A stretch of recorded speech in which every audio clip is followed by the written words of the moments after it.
ပရိသတ်များအားလုံးပဲမင်္ဂလာပါရှင်ဒီနေ့မှာတော့ဗုဒ္ဓမြတ်စွာဘုရားရဲ့ဇတ်တော်ကြီး950တဲကနေလောဘရမတ်နဲ့တတိတရားအကြောင်းကိုစိတ်လှုပ်ရှားဖွယ်ပုံဖော်ထားတဲ့ဝလာဟတဇတ်တော်ဒါမှမဟုတ်တိမ်တိုက်မြင်းပြန်ကြီးနဲ့ဘလူးမကျွန်းအကြောင်းကိုတင်ဆက်ပေးသွားမှာဖြစ်ပါတယ်ရှင်တခါတော့ကဘယ်သူမှမသွားရတဲ့သမုတ်ပြကြီးထဲမှာတောက်ပြကောင်းတဲ့ဘလူးမကျွန်းတစ်ကျွန်းရှိပါတယ်ဒီကျွန်းပေါ်ကိုတင်မောပြက်ပြီးရောက်သွားတဲ့ကုန်တယ်900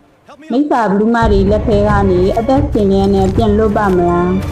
လွန်ခဲ့တဲ့နှစ်ပေါင်းများစွာကကုန်တယ်ကောင်းဆောင်တရားဦးဆောင်တဲ့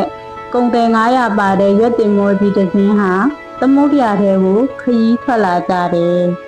ဒီနေ့ကျတော့ကောင်းကင်တစ်ခုလုံးမဲမောင်သွားပြီးကြောက်စရာကောင်းတဲ့လေပြင်းမုန်တိုင်းကြီးဝင်တိုက်ပါလေရောတင်မောကြီးလည်းကြွေမပျက်စီးသွားပြီးကျွန်းတကျွန်းပေါ်ရောက်သွားခဲ့တယ်အဲ့ဒီကျွန်းကတမန်ကျွန်းမဟုတ်ဘူးနော်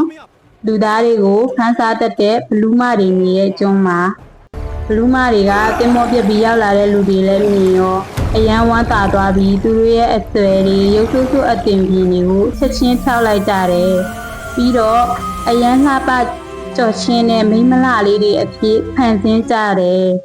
တချို့ကကလေးတွေချီပြီးတနာစရာမျက်နှာလေးတွေနဲ့ကုံတယ်တွေစီကိုရှင်းကပ်လာကြတယ်အိုးအဆွေတို့ရဲ့ကျမတို့ယောက်ျားတွေလည်းပင်လယ်ထဲမှာဆုံးပါသွားခဲ့ပါပြီကျမတို့ကိုဆောက်ရှောက်ပေးပါလို့အတန်လေးချိုလေးတွေနဲ့တွေးဆောင်ကြတယ်အဲ့ဒီနောက်တော့အရသာချီတဲ့အစားအသောက်တွေကျွေးပြီးကောင်းကောင်းမွန်မွန်ပြုစုရကြတော့တယ်ကုန်တဲ့အများစုကတော့ဒီမိန်းကလေးတွေရဲ့အလှပရဲ့ချူတာတဲ့စကားလေးတွေရဲ့အောက်မှာတာယာသွားကြတယ်ရမက်ဆန္ဒတွေဖုံးလန်းသွားပြီးအိမ်ပြန်ရှင်စိတ်တော့ပျောက်ကုန်ကြတယ်ဒီဒါပေမဲ့တတိရှိတဲ့ကုန်တဲ့ကောင်းဆောင်ကတော့ဒီအမျိုးသမီးတွေကိုအကဲခဲလိုက်တဲ့အခါဟာသူတို့ရဲ့မျက်လုံးတွေကသွေးလူနေရနေတာပဲညဘက်ရောက်လာတဲ့အခါကျတော့လေသူတို့ရဲ့ခန္ဓာကိုယ်တွေကလူသေးလို့အေးဆက်နေပြန်ရောအဲ့ဒီတော့မှဒီကျွန်းဟာမိစ္ဆာဘလူးမတွေရဲ့ကျွန်းမြန်ကောင်းကောင်းရိပ်မိသွားတယ်ချင်းကုန်တဲ့ခေါင်းဆောင်ကတခြားလူတွေကိုတိတ်တဆိတ်ခေါ်ပြီးဒီမိန်းမတွေကလူမဟုတ်ဘူးဘလူးမတွေငါတို့ကိုအချိန်တန်ရင်စားလိုက်မယ်အမြင်ထွက်ပြေးရမယ်လို့တတိပေးတယ်ဒါပေမဲ့ကမ္မကွန်အာယုံမှာနစ်မိုးနေတဲ့ကုန်တဲ့250ကတော့မယုံမဲနဲ့ကျင်ရိပ်ခဲ့ကြတယ်လေတတိရှိတဲ့ကုန်တဲ့250ကတော့ခေါင်းဆောင်နဲ့အတူထွက်ပြေးဖို့ပြင်ဆင်ကြတော့တယ်အဲ့ဒီချိန်မှာဖယားလောင်းကဟိမောနာတော်ထဲမှာဝေလာဟတာဆိုတဲ့တိမ်တိုက်မြင်းပြန်ကြီးအဖြစ်ဘဝကိုခံယူနေတဲ့အချိန်ပေါ့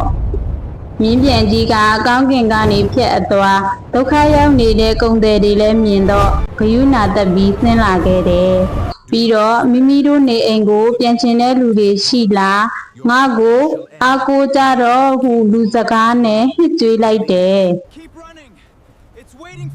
ကုန်တယ်250လဲဝမ်းသာအားရနဲ့ငိုကြွေးပြီးမြင်းပြန်ကြီးစီပြေးသွားကြတယ်တချို့ကကြောပေါ်ခုန်သက်နေရာမကြည့်တဲ့သူတွေကအမီးနဲ့လေပင်ကအမွေတွေကိုတင်းတင်းတက်တက်ဆွဲခိုကြလေတယ်ဘလူးမတွေကသူတို့ရဲ့သားကောင်တွေလွတ်တော့မယ်ဆိုပြီးသိသွားတဲ့အခါဒေါသတွေရမ်းထွက်ပြီးအဆွဲတွေထုတ်လိုက်ခံကြတော့တယ်ဒါပေမဲ့မြင်းပြန်ကြီးကတကိုးအဟုန်နဲ့လူကိုဖဲပြီးကောင်းကင်သို့ပြန်တက်သွားခဲ့တယ်ကုန်သည်တွေကိုဘေးကင်းရာကိုအောင်မြင်စွာပို့နိုင်ခဲ့တယ်ကျန်ရည်တဲ့ကုန်သည်250ကတော့ညအမောင်ရတဲ့အခါဘလူးမတွေရဲ့အဆွဲအောက်မှာပဲရရဆက်ဆက်အသက်တွေဆုံးချုံသွားရတယ်ဒီဇလန်လေးကရလိုက်ရတဲ့သင်္ကန်းစာကတော့လောဘယမန်နောက်ကိုလိုက်ပြီးအမားမှန်မခွဲစားနိုင်ရင်ကိုယ့်ရဲ့အသက်အန္တရာယ်ကိုပါကြုံတွေ့ရတတ်တယ်ဆိုတာပါပဲရှင်ပညာရှိတဲ့သူတွေရဲ့စကားကိုနားထောင်ပြီးအမြဲတမ်းသတိနဲ့နေထိုင်ကြသို့အဆုံးထိကြည့်ပေးလို့အားလုံးကိုကျေးဇူးတင်ပါတယ်ရှင်